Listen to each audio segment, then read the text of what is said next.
شہر مراد آباد کے اردو ادب کی تاریخ میں 21 اکتوبر 2022 کا دن ایک کالے سیاہ دن کے نام سے جانا جائے گا، کیونکہ یہ وہ منحوس دن تھا جس دن ہر دل عزیز ایک عظیم شخصیت کے مالک اور بہت اعلیٰ درجے کے شاعر جناب گگن بھارتی صاحب انتقال فرما گئے۔ اس مقبول شاعر اور بے حد عمدہ انسان کو خراج عقیدت پیش کرتے ہوئے میری زبان لڑکھڑا رہی ہے۔ آنکھوں میں بار بار آ جانے والے یہ آنسو میرے منظر کو دھندلا رہے ہیں اور ذہن میں اٹھ رہی آندھیاں بار بار مجھے کہیں سے کہیں لے جا رہی ہیں۔ میں اپنے فرض کو مکمل طور پر انجام دینا چاہ رہا ہوں، مگر کہیں کچھ غلطی ہو جائے تو آپ کی معافی کا منتظر ہوں۔ سید اکرام الرحمن شاہ عرف شاعر اعظم گگن بھارتی کسی تعارف کے محتاج نہیں ہے، اس لیے میں سیدھا مدعے پر آتا ہوں اور آپ کی خدمت میں پیش کر رہا ہوں کہاں تم چلے گئے۔ بات 1969 کی ہے۔ گگن صاحب سے میرا تعارف جناب ساحر لدھیانوی صاحب کے ساتھ ایک میٹنگ کے دوران بمبئی کے ایک کافی ہاؤس میں ہوا تھا۔ اس میٹنگ میں ادبی دنیا کی مشہور و معروف ہستیاں شرکت کر رہی تھیں۔ ہندوستان کے ہندی اور اردو ادب میں یہ ایک عجیب و غریب انقلابی دور تھا جس میں ہندوستانی قلمکاروں کو ایک جدید نئی دنیا کی تصویر نظر آ رہی تھی۔ یہ قلمکار تھے جناب ساحر لدھیانوی صاحب، جناب خواجہ احمد عباس صاحب، جناب کرشن چندر صاحب، جناب رام لال صاحب، جناب کیفی اعظمی، جناب جان نثار اختر صاحب، جناب راجندر سنگھ بیدی صاحب، جناب حسرت جے پوری صاحب، جناب طلعت محمود صاحب، عصمت چغتائی صاحبہ، جوش ملیح آبادی صاحب اور ہندی اور اردو کے ناولسٹ گرو دت صاحب۔ میرے اور گگن بھارتی جیسے ننھے پودے بھی ان عظیم و شان ادبی درختوں کے سائے میں پل رہے تھے۔ جس گلشن یا انجمن کا میں ذکر کر رہا ہوں اس کا نام تھا پروگریسو رائٹرز ایسوسی ایشن۔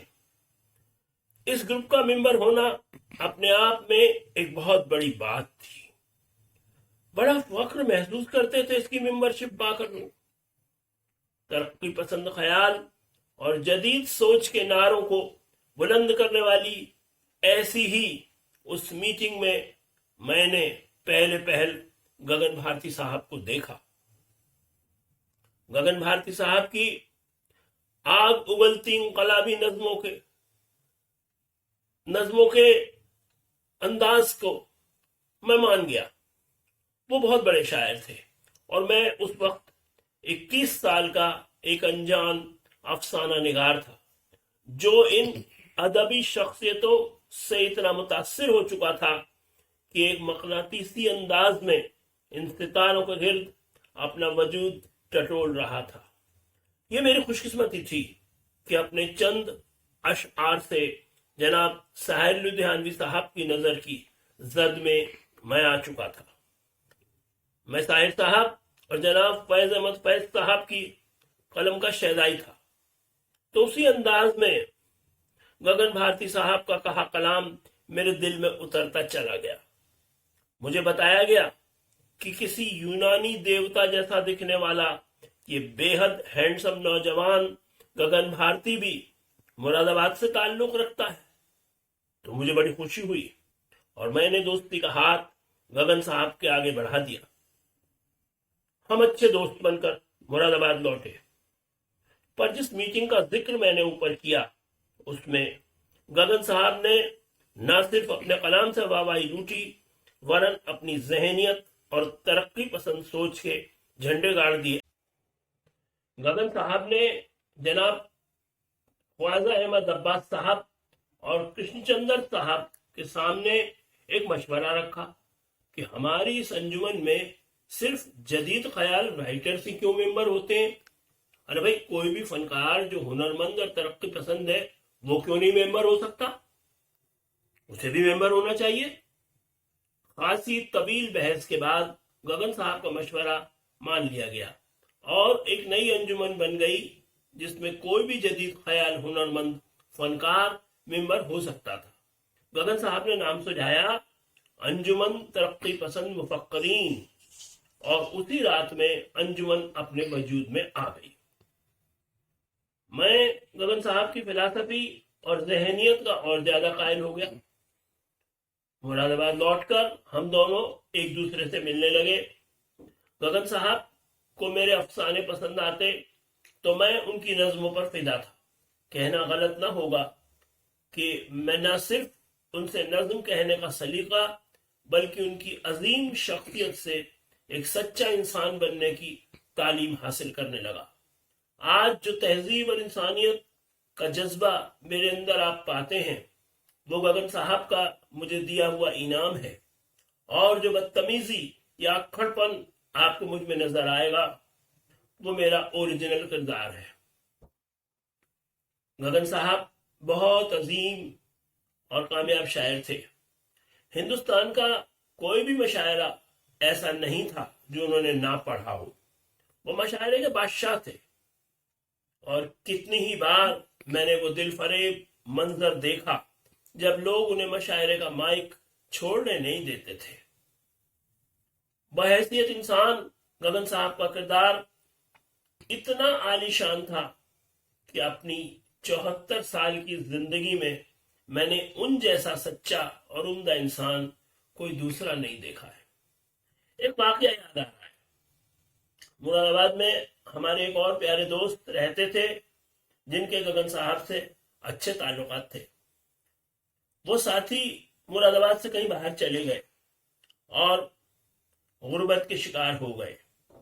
43 سال کے لمبے عرصے میں ان کی کوئی خیر خبر کسی کو نہیں ملی۔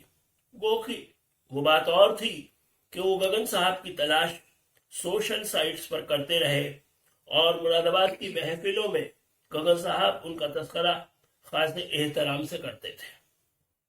2018 میں انہوں نے فیس بک کے ذریعے گگن صاحب کو ڈھونڈ نکالا، اور دوستی کی ٹھہری ہوئی کشتی ایک بار پھر خوشیوں کے دریا میں آگے چل پڑی۔ پر بے درد وقت کو دوستوں کی یہ چھوٹی سی خوشی بھی برداشت نہ ہو سکی، اور ایک ان دوست کی کنواری نوجوان بیٹی کی دونوں آنکھوں کی روشنی ایک حادثے میں جاتی رہی۔ ان آنکھوں کے کامیاب آپریشن کے لیے 2 لاکھ روپے کی درکار تھی۔ ایک غریب فنکار اتنی بڑی رقم کہاں سے جٹا سکتا تھا؟ پر کسی دوست کے ذریعے گگن صاحب کو جب یہ بات پتہ چلی تو انہوں نے اسی دن 20,000 روپے اپنے اس دوست کو بھجوا دیے۔ اللہ کی مہر سے باقی رقم کا بھی وقت رہتے انتظام ہو گیا، اور اس بیٹی کی آنکھوں کا کامیاب آپریشن دلی میں ہوا۔ آنکھوں کی روشنی واپس آ گئی۔ بعد میں جب اس دوست نے گگن صاحب کو اس مدد کا شکریہ ادا کرنا چاہا تو انسان کی شکل میں جینے والے اس فرشتے نے کہا، کیسا شکریہ، کیسی مدد ہے؟ میں نے صرف وہ کیا جو آپ کے ایک دوست کو کرنا چاہیے تھا، اور جہاں تک اس چھوٹی سی رقم کی بات ہے تو کیا وہ میری بیٹی نہیں ہے؟ اور گگن صاحب نے اس ٹاپک پر فل سٹاپ لگا دیا۔ پھر کبھی اس کا ذکر نہیں ہوا۔ اتنی شاندار شخصیت اور اعلیٰ کردار کے مالک تھے گگن صاحب۔ مجھے یاد ہے 1970-71 کے وہ دن جب KG کے ڈگری کالج کے انگلش ڈپارٹمنٹ کے پروفیسر NL موئترا صاحب کے دولت خانے پر ایک ماہنامی نشست بزم مسیح ہوا کرتی تھی، جس کی ڈائس سیکریٹری شپ گگن صاحب سنبھالتے تھے۔ اس ہندی اردو کی گنگا جمنی نشست میں مراد آباد اور آس پاس کے شہروں کے کوی اور شاعر شرکت کرتے تھے۔ یہ وہ محفل تھی جس پر جناب